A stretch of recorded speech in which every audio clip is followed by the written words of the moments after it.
Usomaje bro? Poa sana. Uko aje? Fresh. Niko fresh. Yes. Basi nimekuona. Naona umetembelea bwana umeniletea kaunga kwa. Nimekuona kwa mtandao. Yes. Yes. Kuna nini kazi ndio unafanyanga bwana? Unajua tunafanya tunazima kuona kwa sasa mambo ni digital. Lazima unatumia yani sasa hivi mambo ni digital. Hii ndio kazi unafanyanga bro. Yes. Mama yangu Kesho. Wacha nikwambie bro.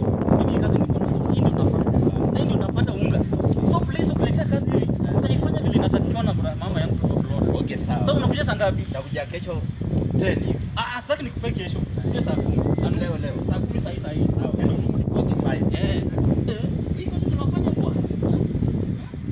Hii ndio nafanya mama yangu kutoka Florida.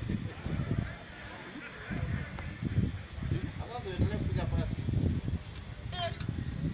Na unapiga sweta. Nakwambia bwana, hata watu wanafikianga lazima utumie pass. No.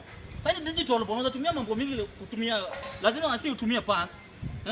Mambo ni yani utajua mjui. Utajua mjui. Hii ni noma. Haya, mimi nataka kuchukua hiyo bag. Chukua ndani ya bag. Fanya kama una nini. So kunja hiyo. Na nimepiga. Nakwambia customer atakuja bwana, atapata ni bwana nimempigia kwa smart wallahi mama yangu mtoto wa Flora. Si mchezo. Na customer aliniambia atakuja saa 10. Si saa 10 imefika. Sasa ndio unataka tena nikuje. Ipote waishie tumalizie tu hapa.